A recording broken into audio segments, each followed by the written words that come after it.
about God. Just to position you to another level for a what? A greater blessing. You know the story of Joseph. You know the rest of the story. My God, Joseph went and flowed in his gift. And he became from a prisoner to the prime minister overnight.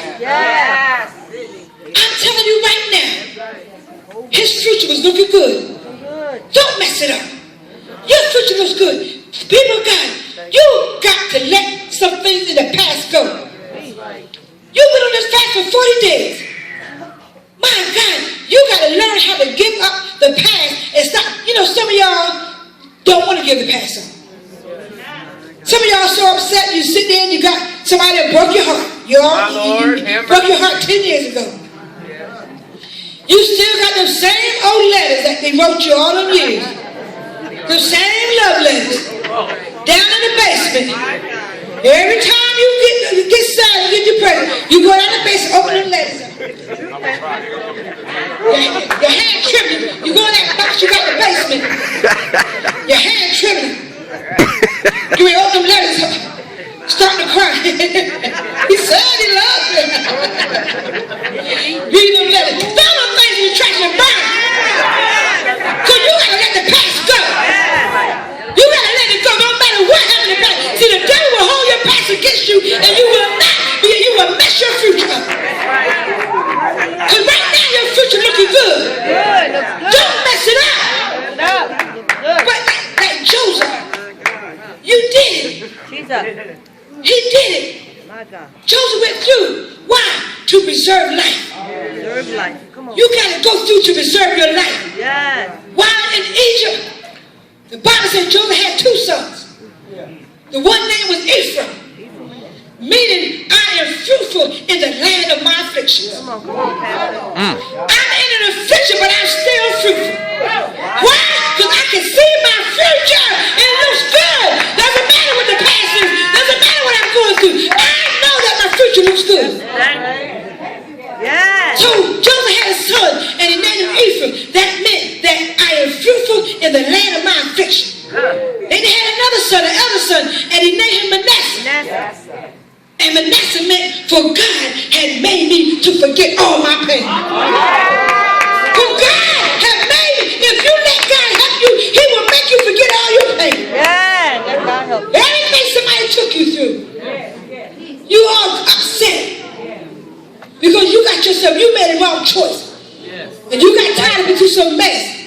Now you want everybody to be hurt. You want everybody to cry with you. You want everybody to be sad with you.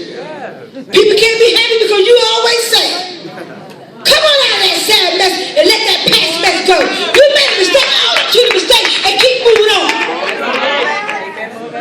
You slept with the wrong person. Well, Anna, he was sleeping you. It was a one night stand and you thought he loved you, but you sat right there anyway and made that mistake. Now you upset. Move on. It was a one night stand. One night to it. Come on, Pastor. Now you keep going over and over in your mind and now you don't want to forgive nobody. Now you locked into your own prison. You hold against each other. Oh, he gonna get what's going to come to him. Oh, he gonna get what's coming to him. You locking yourself in your own prison. Unforgiveness is a prison that you built and you are locked into your own self. Unforgiveness is poison that you are drinking and you wait for the other person to die. But you drinking the poison. Yes, you slowly drinking the poison. And you slowly dying. I'm here to tell you, let it go. Joseph forgave his brothers. He forgave when they put him in the pit. They did it wrong. He had a bad past. You still, somebody here holding stuff against you. Against somebody. Yes, Lord. And God told me to tell you today to let it go. He told me I'm going to call this prayer line. He told me to tell you, you don't got to tell about what it is, but you need to get in line and let it go. Because this is it. Because what happened to the servant when he didn't forget? What happened? What happened to that servant when he didn't forget? Then his Lord, after he had called him and said unto him, O thou wicked servant, I forgave thee all that debt. Now come on. Jesus said here, I forgave y'all. All that you did to me, all that your work, all that you didn't even care about me, but I went to the cross. And I forgave your whole debt.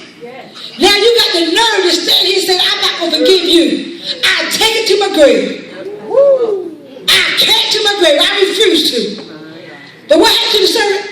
Because thou desirest, shouldst not thou have had compassion on thy fellow servant, even as I had pity on thee? And his master was wroth. His Lord was wroth and delivered him into the tormentor. His Lord, unforgiveness, that's why people got so much sickness in their body, because of unforgiveness. Sure. It ain't about that. It's about you being tormented. Yes, Lord. He put him into the prison to be tormented. He put him in the hands of tormentors. Unforgiveness will put you in the hands of tormentors. You wonder why you're not getting through. You wonder why you're not never getting well. You wonder why things are constantly happening. You are in the hands of the tormentors. And tormentors are not going to let you go. That's their job, to torment you. That's why you're being tormented. Learn to forgive people. Learn to let it go. Yes. Let it go. No, I'm right. She wrong. I'm right. It ain't about who's right and who's wrong. I know that's right. It's about releasing yourself. It's about getting your healing. It's about receiving your blessing. Because see, it's not always about you. That's the problem. We think it's about us. It was not about Joseph. That's right. It wasn't about Joseph. Know what it was about? It was never really just about Joseph. See, God sent Joseph to Egypt to take care of Judah. To take care of Judah. Yes. So Judah can take care of his son called Pharaoh, meaning the breaker of the line. Breaking of the line. Because Pharaoh will have a great-great-grandson named Boaz. That's right. See, it ain't about you. That's right. And Boaz Come on, Pastor. will marry Ruth. Yeah. And Ruth will have a grandson named David. It ain't about you. Come on. You sit there to preserve life. And David will have a great-great-grandson named Joseph. And a granddaughter named Mary. And Mary will have the Son of God. That's right. See, it ain't about you. It's about preserving life. Come on. Not about you. Amen. My God. Not about because you have a pain. Your pain is for a purpose. Your pain is for a reason. Your pain is for a purpose to take you to another level. Joseph was sitting there to preserve life. Mary had a baby named Jesus, and he came to preserve life. Jesus said, I come that you may have life and have it more abundantly, having good life. That's why I came, so you can have life. Good life. Yeah, the blessed Joseph was life. sent to Egypt to preserve life. Jesus. Wasn't that because he was at pain? You might have some pain. Our Lord. But your pain is for the glory of God. Your pain is to take you to another level. Jesus. And I'm not here to play games. I'm here. Somebody here need to forgive somebody. Yes, come on. Jesus. Or else you will be turned to the hands of the tormentors. I know we got a lot of stuff in us that we don't want to forgive people. I can't do it. I can't. Because she's right. They never think I'm wrong. Who will think you're wrong when you lay sit up in the hands of the tormentors? That's right. Who will come visit you when you're in the hospital in there because you're being tormented? Yes. When God forgave you, Jesus. we was nobody. Oh God. It was a debt that we couldn't pay. Moses couldn't pay the debt. It was too much money.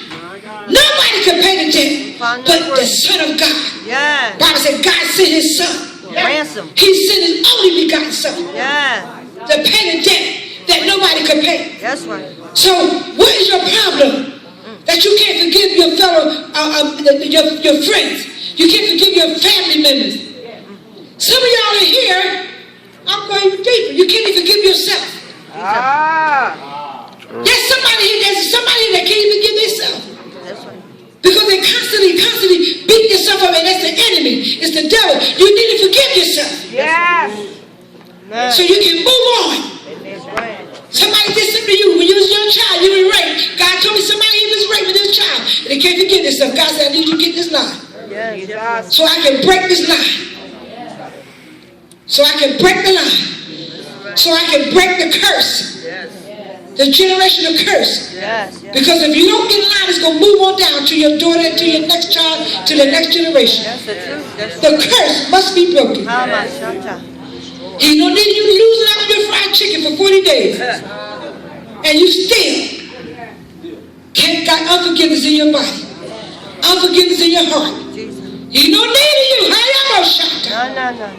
Sit there, coming to all night prayer, and you can't even forgive yourself. You let your past determine your future. Yes, yes. Your future looks good. Yes, yes. Don't mess it up. Mess it up. Don't mess it up. Joseph could have messed it up. He was in prison. Jesus. He could have went to bed with Potiphar's wife That's right. to keep his job. Jesus. Some of y'all done did that. Jesus. But guess what? Your future looks good. Yes, yes. Don't mess it up. Joseph could have messed up in jail. He don't have to go to jail. He's been in a hole. He said, I'm getting out of this hole. I'm out of this hole. I ain't going back to jail again. No, come on, Potiphar, like this. Come on, Miss Potiphar, let's get down. That's right. But Joseph didn't mess up. He stood. He made the right decision. Even though I here to tell you you made the wrong decision, even though things happened to you, it was not your fault. And you can't let it go. I'm here to tell you, you're not going to move on. You will not. You will be in the same position next year. That's right. That's right. You will not move on if you don't let that past go. Pastor Paul said,